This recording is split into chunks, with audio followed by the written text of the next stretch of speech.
So, hello friends, we are going to start human physiology and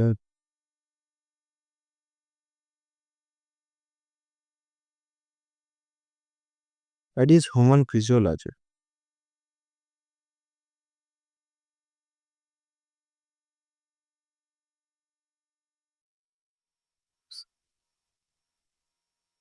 Whatever process in like body, for example, biochemical reaction occurs in body within any organ. So organ को अपन बोल देंगे organ functions, है ना? तो इसको अपन बोलते हैं human physiology.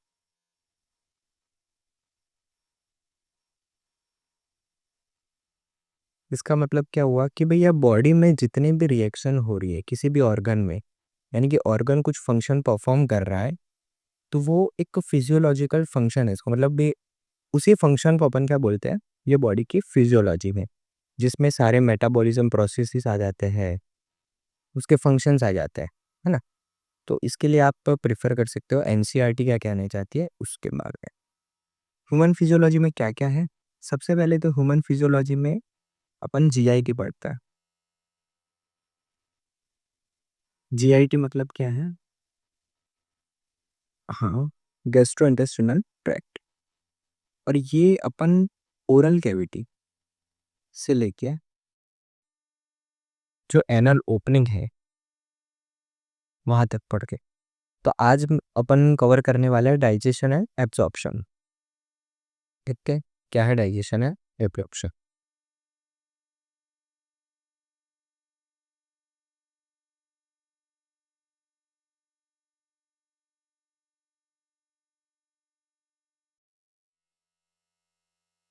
समझो अपने पास दो शब्द है। सबसे पहले है डाइजेशन एंड एब्जॉर्प्शन। इन दोनों की अपन पहले बात करें उससे पहले ये अपन डिस्कस किसके अंदर करने वाले इसकी बात करते हैं। ये अपन डिस्कस करने वाले हैं ह्यूमन बॉडी में।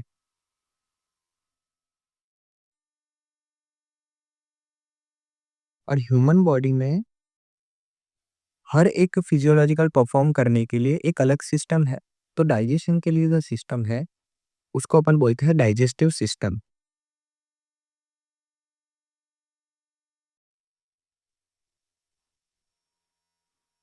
ये जो डाइजेस्टिव सिस्टम है ये बना है गट से, यानी कि जीआईटी से बना है। किससे? गैस्ट्रो इंटेस्टिनल ट्रैक्ट, जिसके शुरुआत में ओरल कैविटी है और लास्ट में एनल ओपनिंग है। ठीक है, अब ध्यान से समझना कि ये जो ओरल कैविटी है या एनल ओपनिंग है, इसका डेवलपमेंट कैसे हुआ था, इसके बिहाफ पे अपन इसको कुछ नाम देते हैं। जैसे ब्यूट्रोस्टोमस हो गए या प्रोटोस्टोमस हो गई, ऐसे इसको नाम देते हैं। जैसे कि ह्यूमन जो है इसको अपन बोलते हैं ड्यूटरस सेल।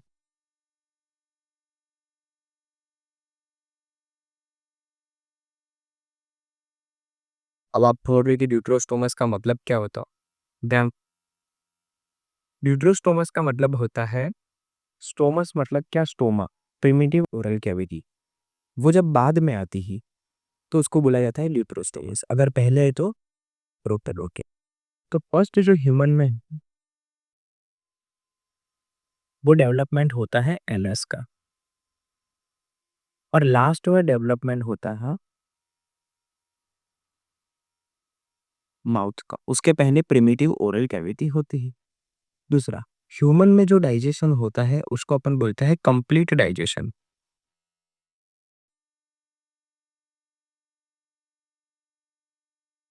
और यहाँ पे होता है कंप्लीट डाइजेस्टिव ट्रैक्ट। कंप्लीट का मतलब क्या होता है कि इसके पास एक तो है एंट्री पॉइंट और दूसरा है क्या? एग्जिट पॉइंट, है ना? इसको अपन बोलता है क्या? कंप्लीट।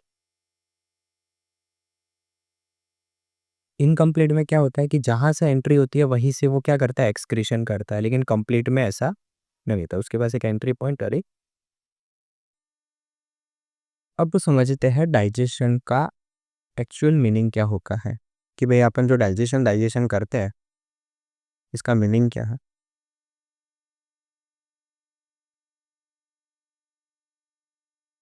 समझते हैं डाइजेशन को।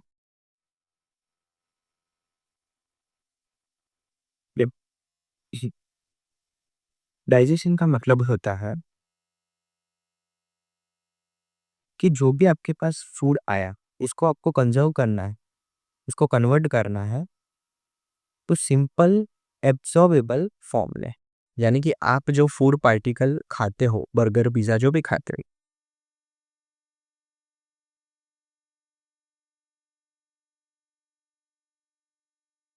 उसका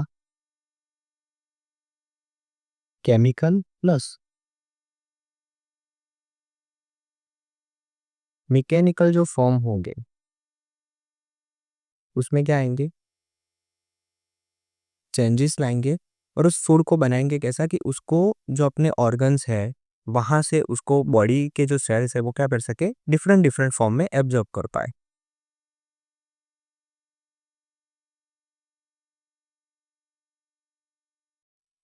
इसी को अपन बोलते हैं डाइजेशन, है ना। ये डाइजेशन का एक फॉर्म है कि भैया डाइजेशन का मतलब क्या होता है, तो इसको समझना है हमको। अब आगे जो अपन डिस्कस करने जा रहे हैं वो है अपनी एलिमेंट्री कैनाल।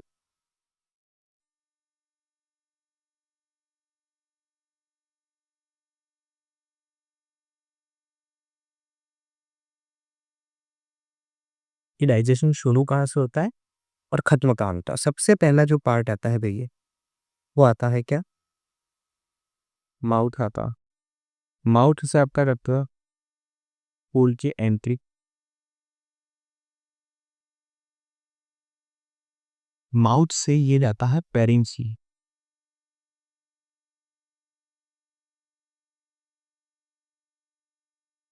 ठीक है। फेरिंग्स में जो आपके पास अब फेरिंग्स को क्या बोलेगा, उसमें जो ओरोफेरिंग्स है वो ओरोफेर,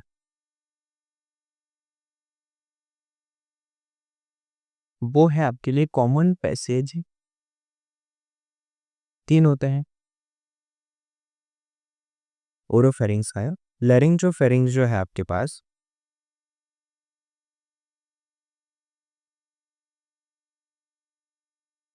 वो है कॉमन पैसेज फॉर एरएम फूड। की ओरोफेरिंग्स है ये आप बताओ। लेरिंगोफेरिंग्स तो कहाँ होगा, लेरिंग्स के पार्ट में आएगा। तो ओरोफेरिंग्स ऐसी जगह है जो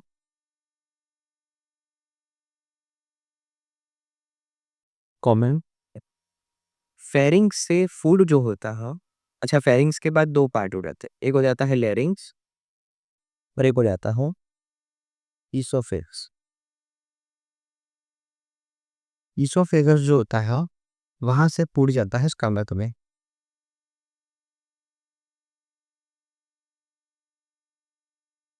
ईसोफेगस और स्टमक के बीच में यहाँ एक फिजियोलॉजिकल वाल्व होता है जिसको अपन बोलते हैं गैस्ट्रो ईसोफेगल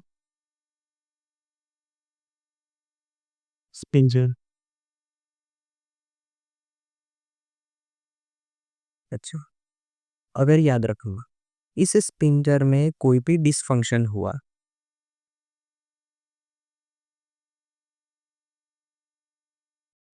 तो उसकी वजह से कॉज होगा किसका, जीईआरडी का।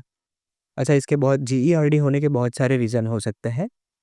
एसिडिटी हो सकती है, हियाटल हर्निया में भी जीईआरडी होता है ना। लेकिन वन ऑफ द कॉज ये भी है कि इस स्पिंटर में अगर कोई भी डिसफंक्शन हुआ तो उसको बोलता है जीईआरडी। जीईआरडी का फुल फॉर्म कोई पूछे, कोई पूछेगा नहीं लेकिन फिर भी कोई पूछेगा, गैस्ट्रो इसोफेजियल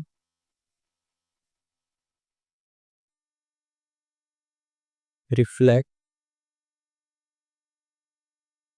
डिसऑर्डर। ये आप याद रख सकते हो। उसके बाद आता है अपन स्मॉल इंटेस्टाइन होता है जिसके भी 3 पार्ट होते हैं,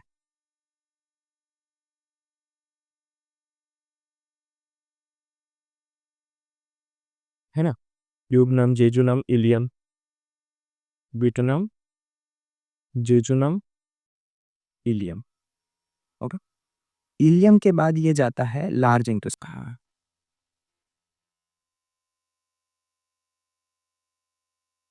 अब ध्यान से समझना, लार्ज इंटेस्टाइन के पास होता है यहाँ पे इफ वाल। ये इलियम और लार्ज इंटेस्टाइन जो होता है ना, वहाँ पे ओपनिंग पे होता है एक वाल, जिसे बोलते हैं इलियोसिकल वाल।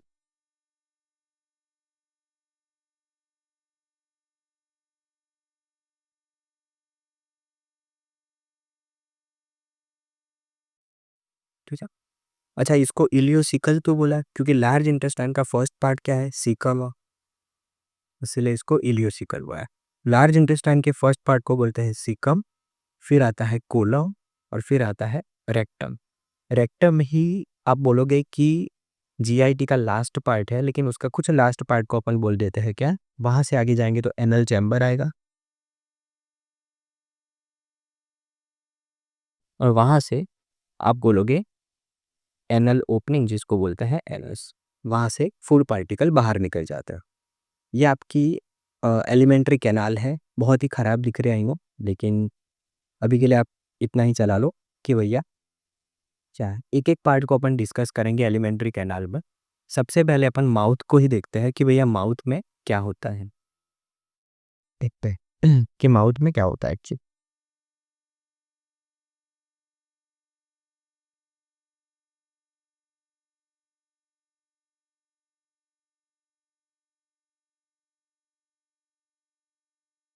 देखो, माउथ जो है वो फर्स्ट एंट्री पॉइंट है किसी भी फूड पार्टिकल के अंदर जाने, है ना?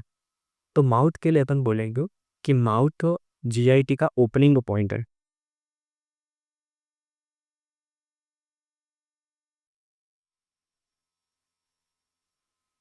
और ये गाइडेड होता है बाय प्लिक्स।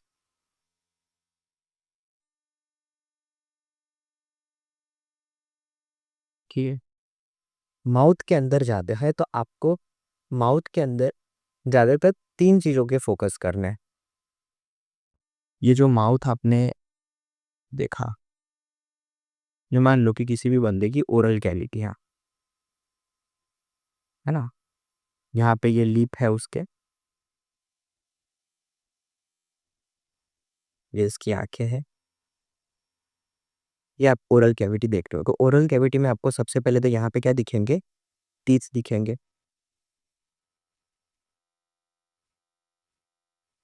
अच्छी।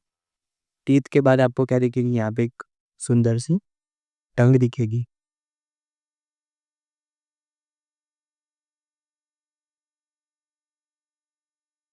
तो सबसे पहले टीथ और टंग पे फोकस करेंगे। ओरल कैविटी में क्या होता है कि आपके जो ये चिक्स है, ये साइड में क्या हो गए, कहाँ लोगे, चिक्स हो गए। चिक्स और टीथ के बीच में जो एक गैप होता है, यहाँ पे मान लो कि ये टीथ है और यहाँ पे चीक है। चीक और टीथ के बीच में ये जो खाली जगह होती है उसको बोला जाता है क्या, वेस्टिब्यूल।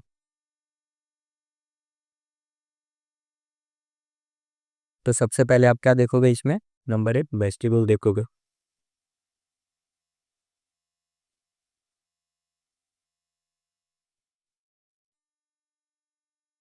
वेस्टिब्यूल्स में मैंने बोला area between cheek and teeth.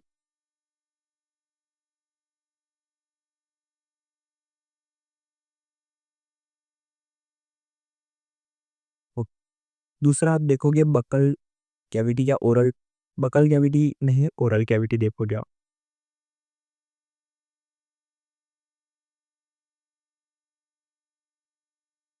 Oral cavity में आपको सबसे पहले तो पैलेट दिखता है ना?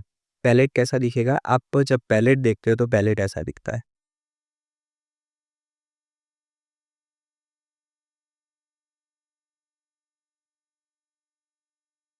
ठीक है। ये जो आगे वाला पार्ट है उसको बोलते हैं हार्ड पैलेट, और पीछे वाले को बोलते हैं सॉफ्ट पैलेट। हार्ड पैलेट में आपको देखने को मिलते हैं ऐसे रूगे।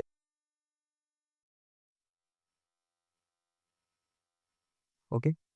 हार्ड पैलेट जो होता है ना, वो बोन से बना होता है, इसलिए हार्ड होता है। तो कौन से बोन होते हैं वहाँ पे? दो बोन होते हैं, एक मैक्सिला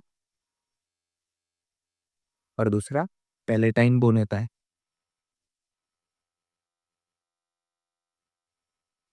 सॉफ्ट पैलेट जो होता है वो मसल फ्लैप से बना होता है। देखो, ये ज़्यादा डिटेल में जाना नहीं है आपको, एमबीबीएस में पहुँच के पढ़ना है। इधर ही पढ़ लोगे, वहाँ पहुँच ही नहीं पाए, क्या फ़ायदा? इसीलिए सॉफ्ट पैलेट के नीचे एक एक्सटेंशन होता है, जो आपको ओरल कैविटी किसी की ओपन कराओगे ना, तो यहाँ पे पीछे ये सॉफ्ट पैलेट से एंडिंग में इस तरीके से आपको एक लटकता हुआ पार्ट दिखेगा, जिसको अपन बोलते हैं यूव्यूला। क्या बोलते हैं इसको? या तो इसको बोलते हैं वेलम पैलेटे।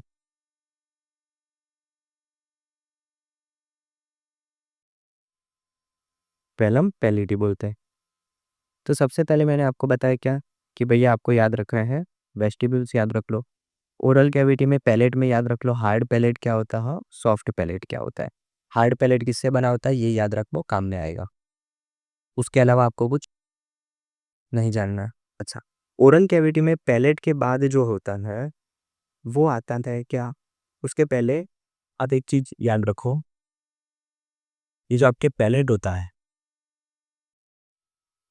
उसके पास टॉन्सिल्स होते हैं। टोटल अपने पास डिफरेंट डिफरेंट टाइप के टॉन्सिल्स होते हैं ओरल कैविटी में। आप पूरी एक वेल्डियर रिंग पढ़ोगे, जिसके अंदर आप देखोगे कि टॉन्सिल्स ऐसे हर जगह पे एक नेज़ल में होता है, फिर एक पैलेटाइन टॉन्सिल होता है, लिंगुअल टॉन्सिल्स होते हैं, है ना? ये सब टॉन्सिल्स आप पढ़ोगे।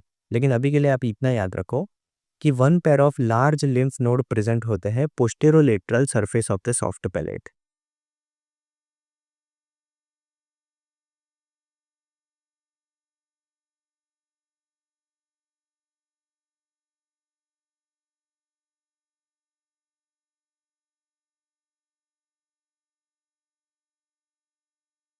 कहाँ पे होते हैं? Posterolateral surface of soft palate, उसको पैलेटाइन टॉन्सिल्स कहा जाता है।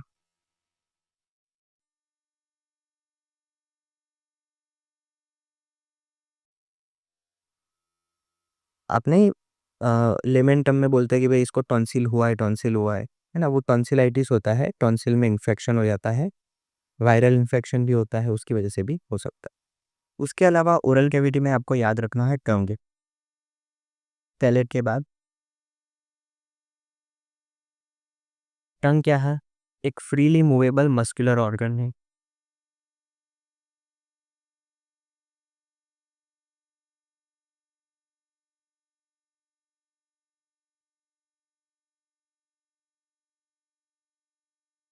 अच्छी बात है।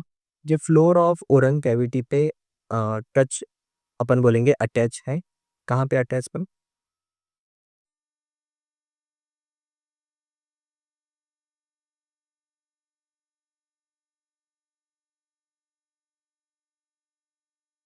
है ना? उधर कहाँ पे? हाइड बॉल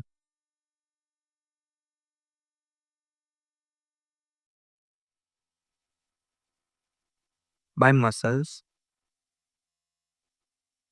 इसको फ्रेनुलम भी बोलते हैं। ये जो बेस पे जो अटैच पार्ट होता है उसको, ये शायद एनसीईआरटी में दिया हो तो याद रख लेना, वरना चलेगा।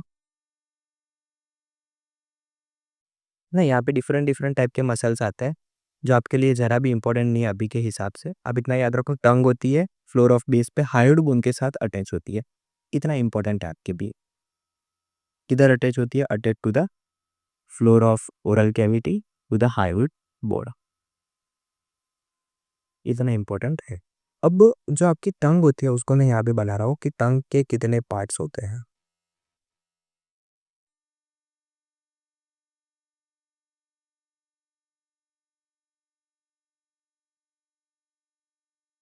दिख रही है ये टंग आपको?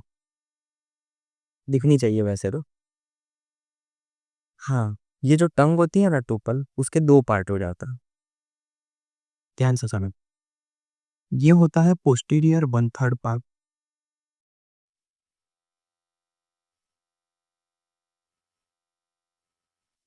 और ये वाला होता है anterior two third. Anterior two third जो होता है ना, वो बेटा ओरल कैविटी में होता है। और ओरल कैविटी में ही होने की वजह से इसको बोलते हैं ओरल पार्ट ऑफ टंग।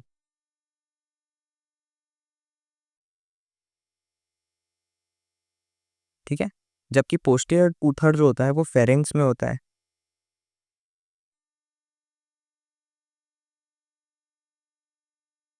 तो इसको बोलते हैं फेरेंशियल पार्ट।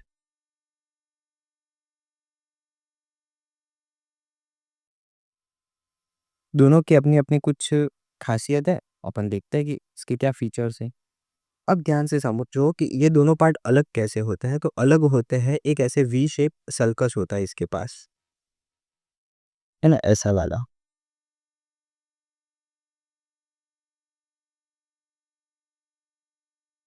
इसको बोलते हैं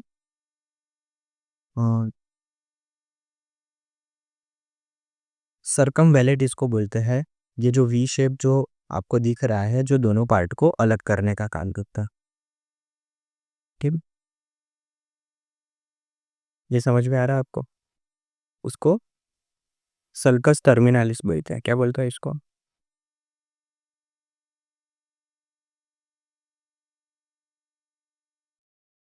इसके पास जो यहाँ पे पेपिले होते हैं, पेपिले क्या होते हैं वो आप पढ़ोगे अभी। 8 से 12 इन नंबर यहाँ पे पेपिले होते हैं,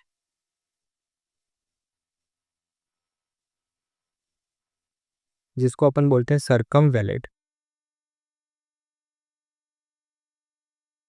पेपिले, पेपी। ठीक है। ओके। उसके अलावा यहाँ पे डिफरेंट डिफरेंट टाइप के पेपिले होते हैं, जैसे कि टंग के बिल्कुल आगे की साइड जो पेपिले होते हैं उसको बोलते हैं अपन fungiform. Throughout the tongue पे आपको अलग अलग पेपिले देखने को मिलते हैं। कुछ होते हैं जिसको अपन बोलते हैं फिलीफॉर्म, है ना। यहाँ पे साइड में कुछ देखने को मिलते हैं जिसको अपन बोलते हैं फोलिएट। ये डिफरेंट डिफरेंट एनिमल में डिफरेंट डिफरेंट इनके फीचर्स होते हैं, वो भी अपन अभी देखते हैं। यहाँ पे आपको एक फोरामेन देखने को मिलता है।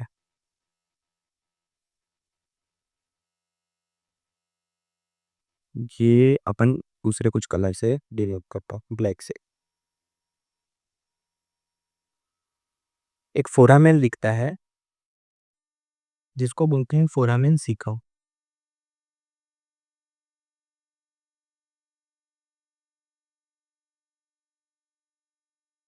एंड फोरामेन सीकम, इसका आपको कुछ काम नहीं है, बस याद रखो फोरामेन सीकम होता है।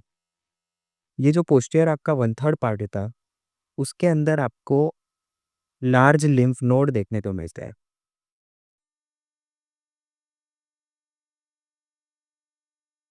और इसको बोलते हैं लिम्बोल टॉन्सिल। कलेक्टिवली, है ना, लिम्फ नोड को नहीं बोलेंगे, कलेक्टिवली जो लिम्फ नोड्स होते हैं उसको टॉन्सिल बोलते हैं, कलेक्शन ऑफ लिम्फ नोड को। और उसको यहाँ पे अपन बोलते हैं क्या, लिंगुअल टॉन्सिल्स बोलते हैं। इतना समझ में आया आपको? तो अभी तक अपन ने क्या डिस्कस किया कि भैया डाइजेशन में क्या क्या होता है, ह्यूमन कैसा है, डाइजेशन क्या होती है, एलिमेंट्री कैनाल क्या क्या होती है। एलिमेंट्री कैनाल में सबसे पहले अपन ने माउथ डिस्कस किया, माउथ में अभी अपन टंग पे हैं। टंग समझ में आई आपको? ओके, टंग अभी बाकी है थोड़ा। टंग में समझते हैं कि आगे क्या होता है। देखो, टंग के जो फेरेंजियल पार्ट होता है,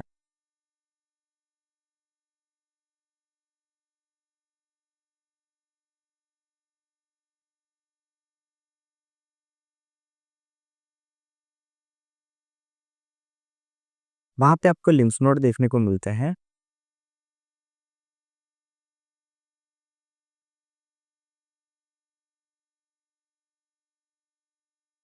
जिसको तो अपन ने क्या बोल दिया, लिंगुअल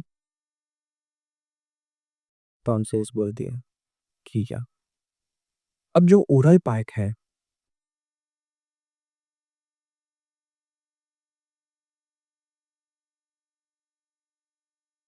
उसको कैपिलरी पार्ट भी बोलते हैं।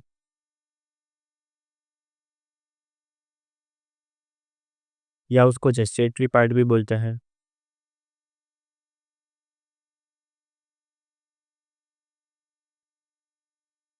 ओके, यहाँ पे सॉरी जेस्टेटरी पार्ट नहीं बोलते हैं, ध्यान से समझ। ओरल पार्ट को अपन क्या बोलते हैं? पेपिलरी पार्ट बोलते हैं। ओरल पार्ट इसलिए बोला क्योंकि वो ओरल कैविटी में है। अब पेपिलरी पार्ट क्यों बोल वैसे? क्योंकि इसके पास कुछ रिसेप्टर्स होते हैं और वो रिसेप्टर होते हैं जेस्टेटरी रिसेप्टर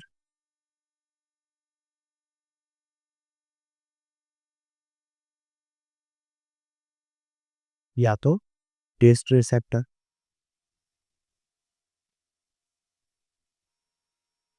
ठीक है, are present in the form of taste bud. ये रिसेप्टर कहाँ पे होता है? In the taste bird.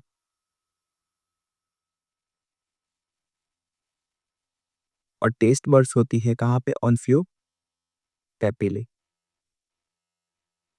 पूरा समझेंगे कि क्या होता है। पहले मैंने आपको बताया था कि डिफरेंट डिफरेंट टाइप के पेपिले होते हैं, अगर आपको याद हो। उसमें सबसे पहले आप याद रखो फंजीफॉर्म पेपिले होते हैं।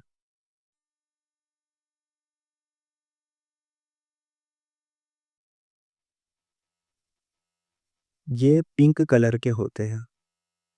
आपका जो टंग का पिंक कलर होता है ना, वो इसकी वजह से होता है।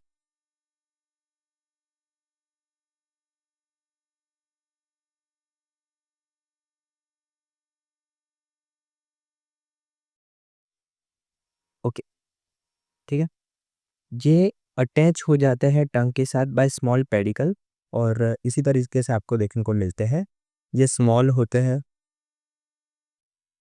स्फेरिकल होते हैं, है ना, और मशरूम शेप के भी आप इसको बोल सकते हो। कैसा? मशरूम शेप के भी बोल सकते हो।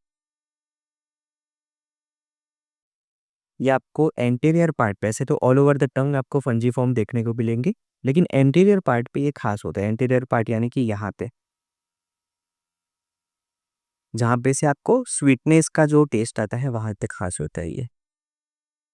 दूसरे जो टाइप के होते हैं उसको बोलते हैं अपन फिलीफॉर्म पैकेट।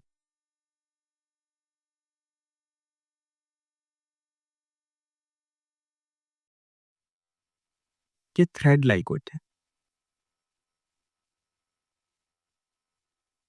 और कॉनिकल भी होते हैं।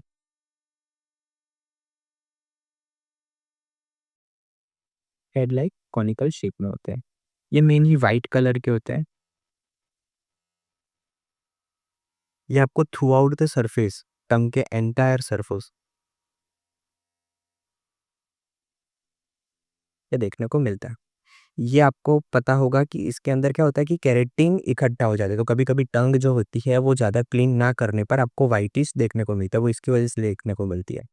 ये सबसे ज़्यादा देखने को मिलते हैं, यानी कि मोस्ट न्यूमरस है। और इसके अंदर टेस्ट बड नहीं होते हैं, याद रखना है, इसके अंदर टेस्ट बड्स नहीं होते हैं। तीसरे जो होते हैं वो होते हैं सरकमवेनेट,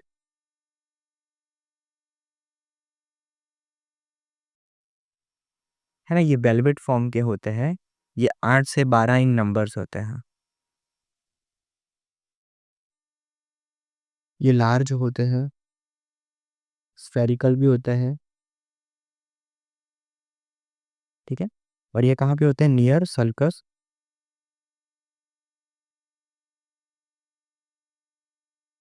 टर्मिनस के पास। उसके अलावा फोलिएट पेपिले भी होते हैं।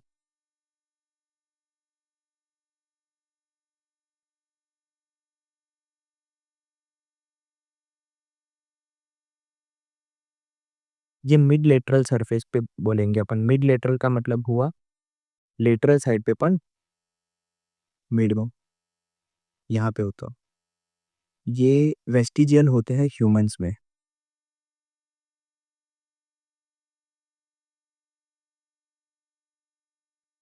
सबसे ज़्यादा जो होते हैं वो रैबिट में फंक्शनल होते हैं, बाकी मैमल्स में भी होते हैं, लेकिन रैबिट्स में सबसे ज़्यादा फंक्शनल होते हैं। ये टाइगर्स में भी इस तरीके के फोलिएट आपको देखने को मिलते हैं। ये इतने शार्प होते हैं कि अगर टाइगर उसकी टंग से, सिर्फ टंग से कि स्किन को क्या कर सकता है, टियर कर देता है ना? इतने ये शार्प होते हैं, लेकिन ये ह्यूमन्स में वेस्टिजियल है, तो डरना नहीं है। और रैबिट और अदर मैमल्स में आपको क्या देखने को मिलता है, ये फंक्शनल देखने को मिलता है। अब मैं आपको बताता हूँ कि एक टेस्ट बड जो होता है, उसमें नॉर्मल है, अपन देखो जो भी सारी चीज़ें सिंपल-सिंपल देखने के वाले हैं, नीट में जितना इम्पोर्टेंट है उतना ही देखेंगे। देखो, ये अगर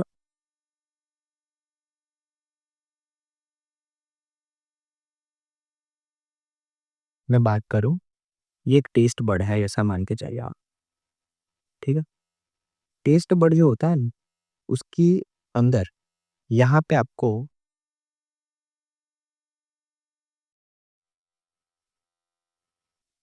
ऐसे टेस्ट बड्स मिलेंगे। ये टेस्ट अपन ने बोला कि ये पेपिला है, पेपिला के अंदर आपको क्या टेस्ट बड देखने को मिलते हैं। उस टेस्ट बड को आप क्या कर रहे हो, ज़ूम करके देख रहे हो। आपको ऐसा पता चलेगा कि यहाँ पे डिफरेंट डिफरेंट टाइप के सेल्स आपको देखने को मिल रहे हैं,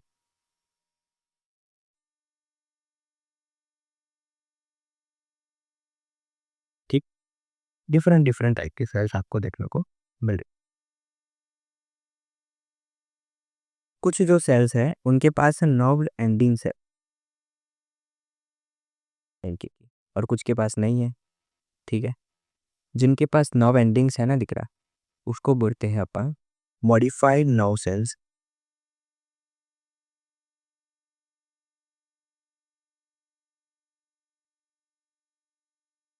ये मॉडिफाइड होते हैं फॉर द टेस्ट सेंसेशन, जिसको अपन बोलते हैं न्यूरो सेंसरी सेल्स।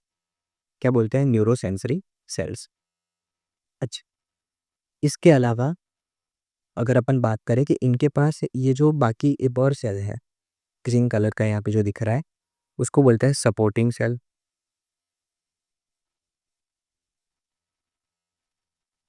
ये वाले भी सेल्स आपको देखने को मिलता है। तो ये बेसिक डिस्क्रिप्शन बोल सकते हैं अपन टेस्ट बड के बारे में, है ना? अभी के लिए आपको इतना ही याद रखना है। वैसे भी आप मेडिकल में जाओगे तो आप अच्छे से पढ़ने वाले हो कि टेस्ट बड में क्या क्या आप देखते हो, लेकिन अभी के लिए इतना याद रखना।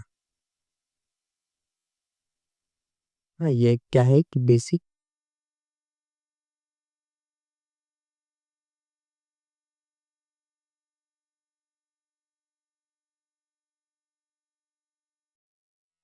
इतने सेल्स होते हैं और ये इस तरीके से वर्क करता है।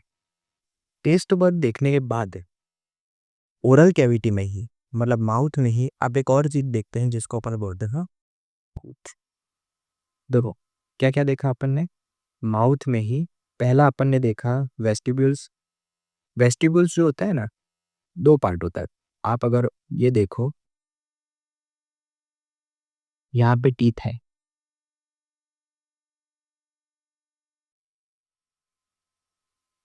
टीथ के अंदर की साइड जो ये वाला पार्ट है, ये होता है ओरल कैविटी, ठीक है? और ये वाला जो पार्ट है, इसको बोलते हैं अपन वेस्टिब्यूल्स। टीथ और चीक और टीथ और लिप्स के बीच का जो पार्ट होता है ना, उसको बोलते हैं अपन वेस्टिब्यूल, और अंदर वाला पार्ट क्या हो जाएगा, ओरल कैविटी हो जाएगा। अब ये जो ओरल कैविटी है आपका, उसके अंदर से आपको एक तो पैलेट देखने को मिला, एक टंग देखने को मिला, और टीथ को भी अपन दोनों को अलग करता है हालांकि, लेकिन फिर भी अपन बोल देते हैं कि टीथ कहाँ पे है, ओरल कैविटी में। तो टीथ तो क्योंकि जो बोन होता है उसके ऊपर होता है, तो टीथ भी अपन कहाँ पे बोल देते हैं, ओरल कैविटी में। तो तीसरा पार्ट जो आप देखते हो वो होता है टीथ। टीथ का डेवलपमेंट आपको याद रखना है कि टीथ ओरिजिन में कैसे होता है, तो एक्टोमिजन मीजोडर्मल इन ओरि।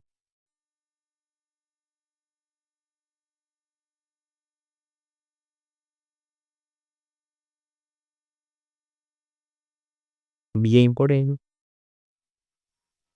आपके तीन जर्म लेयर होते हैं, एक्टोडर्म, मीजोडर्म, एंडोडर्म। उसमें टीथ जो है आपका वो एक्टोमीसोडर्मल इन ओरिजिन होता है, यानी कि इसका कुछ पार्ट जो है वो एक्टोडर्म से आया है और कुछ पार्ट जो है वो मीजोडर्म से आ रहा है। एक्टोडर्म से क्या आया है वो आपको याद रखना है, तो एक्टोडर्म से एक ही पार्ट आया है और वो है इनेमल। इनेमल के अलावा जितना भी आप देखोगे डेंटिन है या what ever you found in, जो है वो सब कहाँ से आया है? न्यूपोडाम से। कि टीथ की अगर एक मैं बेसिक बाउंड्री आपको बताऊं,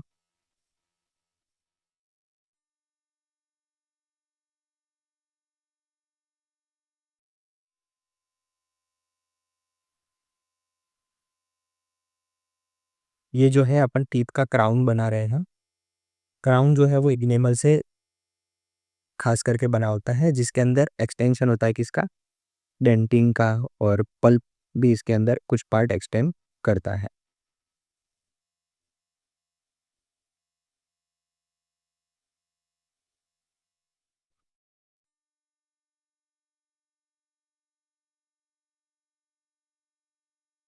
ये मैंने क्राउन का पार्ट बनाया है। इसके अंदर अभी अपन, ये उसका रूट है टीथ का।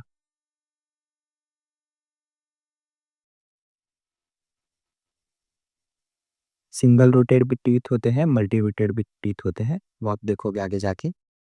अभी के लिए इतना ही याद रखो।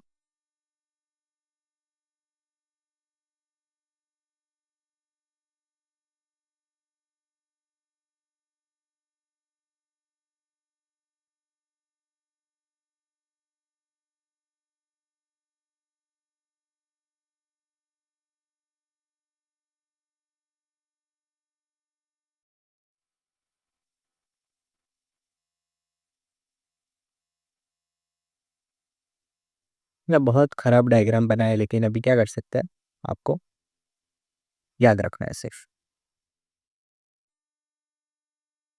देखो, ये जो पूरा पार्ट है ये ओक्लूजल सरफेस है टूथ का। और कुछ पार्ट यहाँ तक, इतना पार्ट इसको बोलेंगे अपन क्राउन का पार्ट। क्राउन का जो ऊपर वाला ओक्लूजल पार्ट होता है, सबसे बाहर का पार्ट, वो बना होता है इनेमल से। अब इनेमल जो है वो आपके पास क्या है? हार्डेस्ट सब्सटेंस है। हार्डेस्ट सब्सटेंस अगर अपन ने देखे ह्यूमन बॉडी में कौन सा है, तो वो इनेमल है। तो इनेमल जो है वो आपके पास क्या है? हार्डेस्ट सब्सटेंस है। अच्छा, इनेमल की अंदर की तरफ जो होता है उसको बोलते हैं अपन डेंटिन। ऐसा इनेमल जो था वो आपका एक्टोडर्मिन ओरिजिन था। डेंटिन जो है वो मीजोडर्मिन ओरिजिन है। ठीक है। डेंटिन भी अपन बोलेंगे कि जो परफॉर्म होता है या फॉर्म होता है, वो होता है ओडोंटोब्लास्टिक सेल्स होते हैं,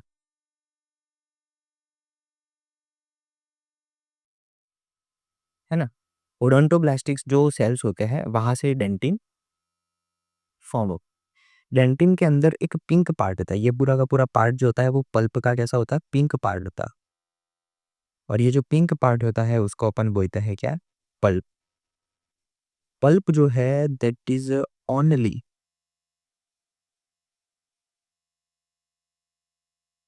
लिविंग पार्ट ऑफ टूथ होता है।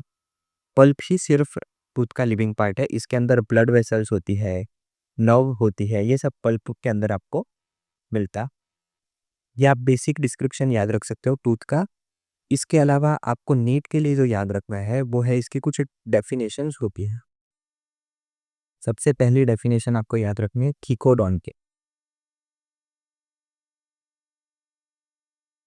कीकोडॉन का मतलब होता है कि उन चीजों को लिखना वो एम्बेडेड है इन अ सॉकेट ऑफ जॉबो। इसको आपको बोलना है क्या? थीकोडॉन्ट। ओके। सेकेंड डेफिनेशन आपको याद रखना है डाइफायोडॉन्ट।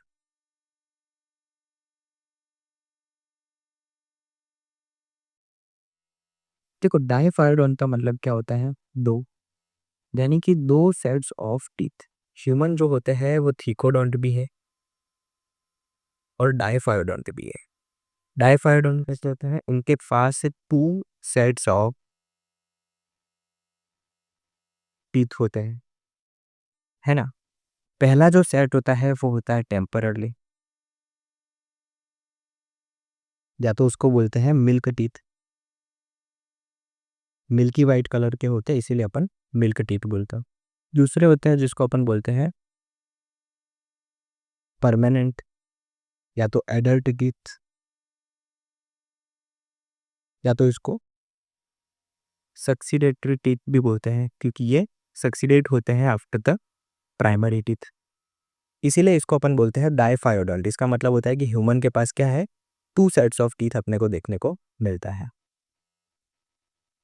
तीसरा आपको याद रखना है हेट्रोडोंट डेंटिशन होता हो।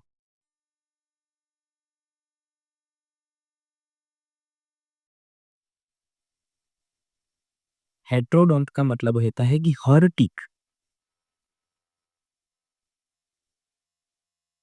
हैव डिफरेंट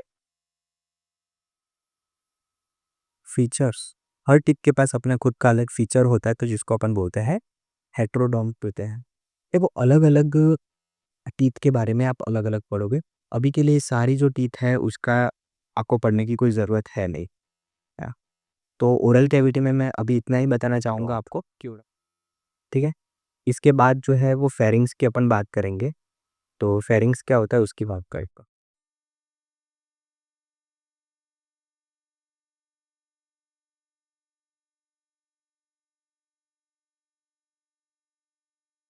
फेरिंग्स जो होता है वो होता है common passage for food and air.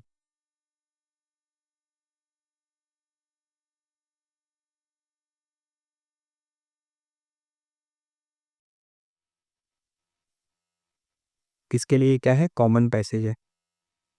कैसा होता है वो देख लेते हैं अपन।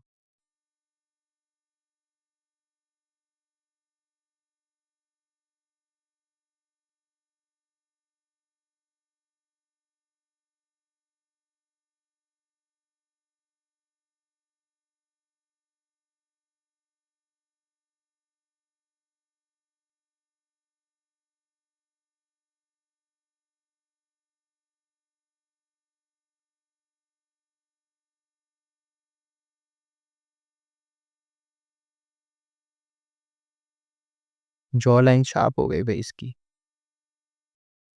कोई बात, शार्प है इसकी।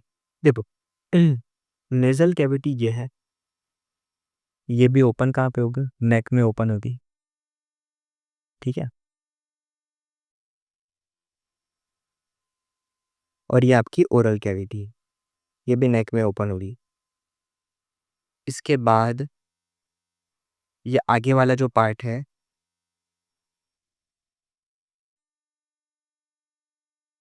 इसको बोलते हैं अपन ग्लोटस, और पीछे वाले पार्ट को अपन बोलते हैं गुलेट। ग्लोटस को जो एक मस्कुलर फ्लैप होता है, मस्कुलर फ्लैप नहीं, सॉरी, कार्टिलेजिनस फ्लैप होता है, जो किस पे है,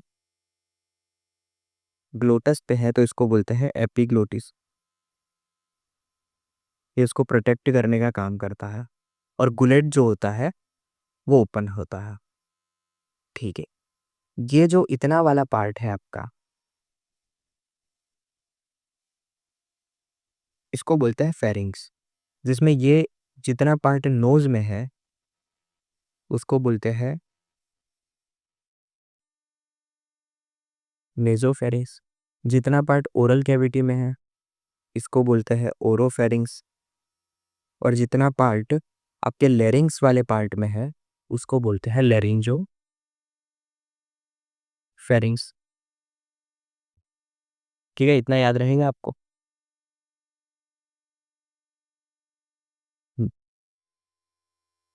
ठीक है। ये जो वेंट्रल साइड पे है आपके पास, वो है आपका ग्लॉटिस। ये क्या है, ग्लॉटिस या तो ग्लोटस। और पीछे जो डॉर्सल साइड पे है वो है आपका गुलेट। ये भी आप याद रखना।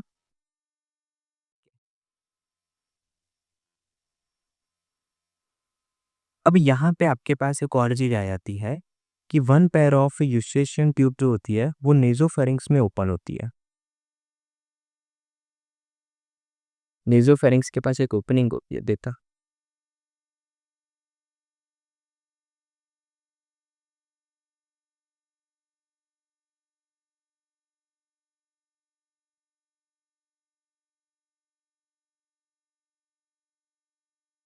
प्रेजेंट की जगह आप लिखना ओपन इन मेसोफेरेस। और ये यूस्ट्रेशियन ट्यूब जो है वो पूरा रिलेटेड है with the middle ear. Middle ear के साथ क्या है ये? मिडल ईयर के साथ रिलेटेड है। और ये जो काम करता है वो करता है एयर प्रेशर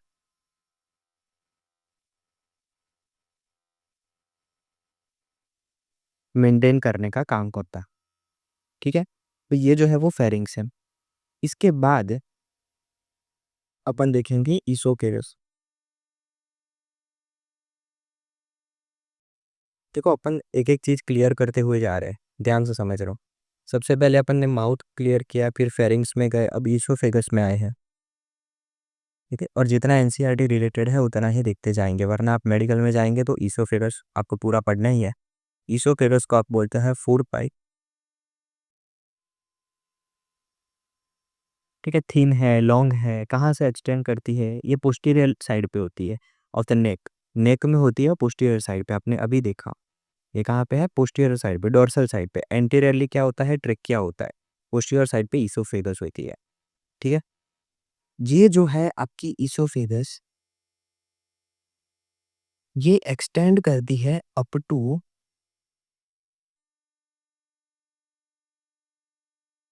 कहाँ तक? एक आपके पास ऐसा मस्कुलर फ्लैप यहाँ पे भी होता है जिसको आप बोलते हैं डायफ्राम बोलते हैं।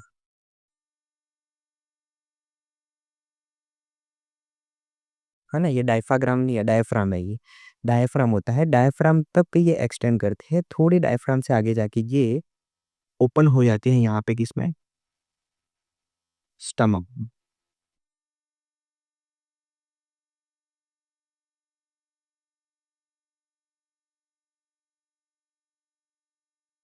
ठीक है, ये स्टमक में ओपन हो गई। स्टमक का शेप कैसा होता है? जे शेप होता है। ये जो ओपनिंग होती है ना, इसको बोलते हैं हियाटस।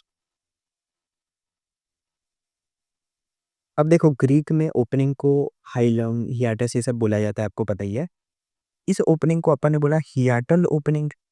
अगर कुछ कारणवश ऐसा हुआ कि ये जो आपका स्टमक है वो पियर कर गया डायफ्राम को, और हियाटल ओपनिंग से बाहर आ गया, स्टमक ऐसे आ गया, है ना, तो स्टमक का पार्ट जो एब्डोमेन में होना चाहिए था वो थोरेक्स वाले पार्ट में आ गया। तो इसकी वजह से क्या होता है, यहाँ पे स्टमक में गैस्ट्रिक इरिटेशन होता है।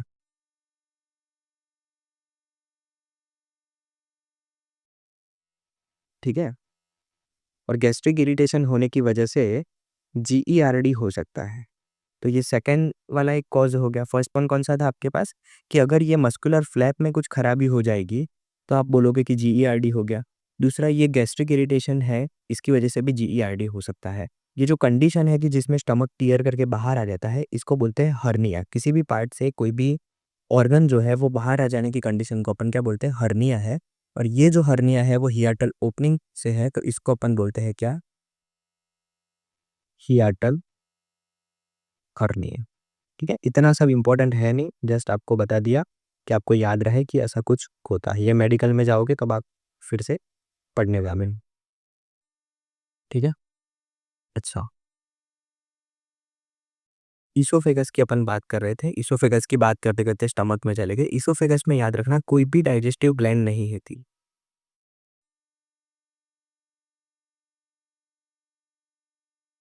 ये इंपॉर्टेंट है नीट के लिए, डाइजेस्टिव ग्लैंड ईसोफेगस में नहीं होती है, सिर्फ म्यूकोसा ग्लैंड होती है।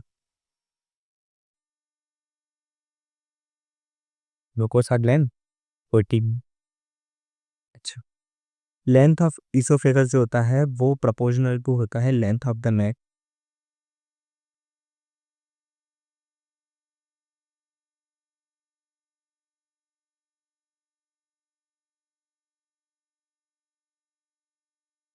यानी कि जिराफ के पास सबसे ज़्यादा ईसोफेगस लेंथ में, लेंथ वाइज देखा जाए तो उसके पास सबसे ज़्यादा होगा। ओके, हियाटल हर्निया मैंने आपको बता दिया। स्टमक अभी बचता है, स्टमक को अपन देखते हैं। अब अपन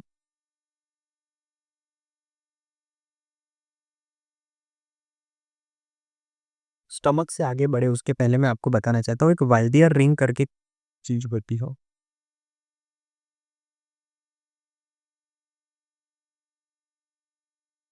ये रिंग फॉर्म मोकुबो बाय द टॉन्सिल, याद रखना। ये होती है क्या? रिंग ऑफ टॉन्सिल होती है। कहाँ पे होती है ये? ओरल कैविटी के लास्ट में होती है। आप ओरल कैविटी देखो,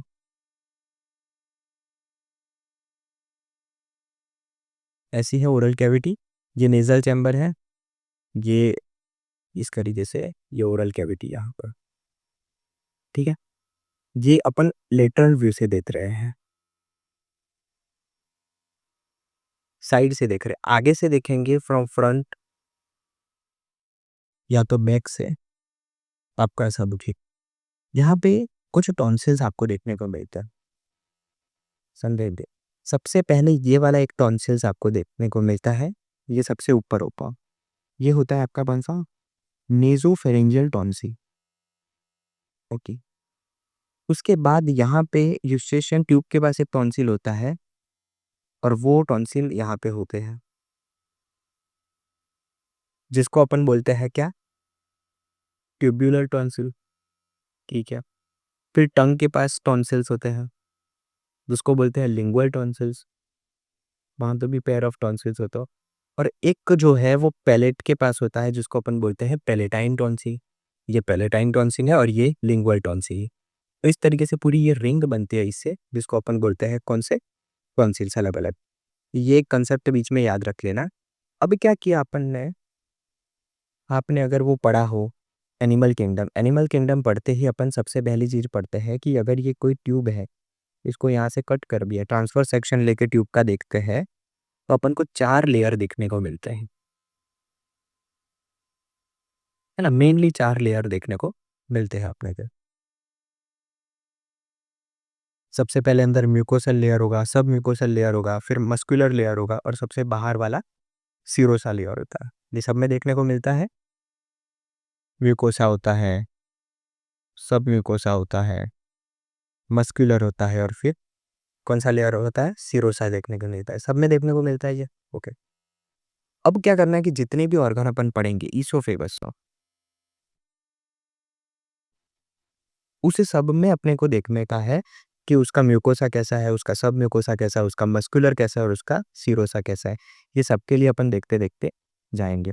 तो अभी अपन ने ईसोफेगस पढ़ा है, तो ईसोफेगस के बारे में बात करते हैं कि ईसोफेगस का ये जो लेयर होता है वो कैसे कैसे फॉर्म में होता है ना? मैं इसको, ये जो सर्कुलर फॉर्म है उसके अपन इतने ही पार्ट को देखते हैं। ठीक है, यानी कि सीधे ही देखेंगे अपन कैसा होगा। तो इसको बोलते हैं हिस्टोलॉजी। किसी भी ऑर्गन को कट किया आपने, टिश्यू स्टडी कर रहे हैं, तो उसको क्या बोलते हो? हिस्टोलॉजी। और किसकी कर रहा हूँ? ईसोफेगस की। ईसोफेगस का याद रखना, सबसे पहले ये वाला जो लेयर होता है वो होता है कौन सा? म्यूकोसा। म्यूकोसा में अपन ने बोला था कि मस्कुलर ग्लैंड प्रेजेंट होती है, लेकिन कोई भी डाइजेस्टिव ग्लैंड प्रेजेंट नहीं होती है। फिर उसके बाद आता है सब म्यूकोसा, है ना। ये सब म्यूकोसा में एरोलर टिश्यूज होते हैं सारे। टिश्यू आपने पढ़े ही है एनिमल टिश्यू में। एरोलर टिश्यू आपको देखने को मिलता है, कुछ फैटी सब्सटेंस भी देखने को मिलता है, लेकिन ज़्यादातर areolar tissue, loose areolar tissue देखने को मिलते हैं। अब सब म्यूकोसा और मस्कुलर के बीच में आपको नर्व के प्लेक्सस देखने को मिलते हैं, और इसको अपन बोलते हैं क्या? मिजनर्स।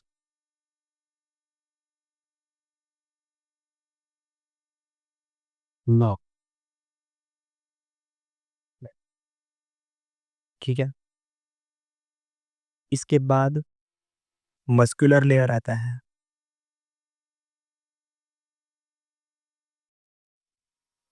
अब ध्यान से समझना, मस्कुलर लेयर में मेनली आपको 2 टाइप के मसल देखने को मिलते हैं। एक देखने को मिलते हैं सर्कुलर मसल, और एक देखने को मिलते हैं लॉन्जिट्यूडनल मसल। तो इसमें से जो इनर पार्ट होता है आपका, वहां पे आपको देखने को मिलता है कौन से? सर्कुलर मसल्स, और जो आउटर पार्ट होता है वहाँ पे आपको देखने को मिलते हैं लॉन्जिट्यूडनल मसल्स। और फिर से ये जो आपका मस्कुलर लेयर है पूरा, उस मस्कुलर लेयर में भी एक प्रॉब्लम है। क्या प्रॉब्लम है?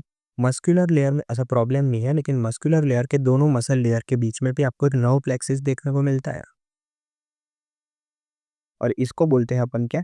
ऑर्बस नर्व प्लेक्सिस।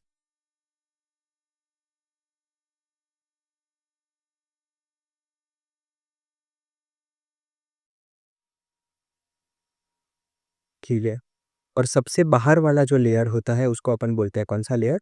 Serosa layer.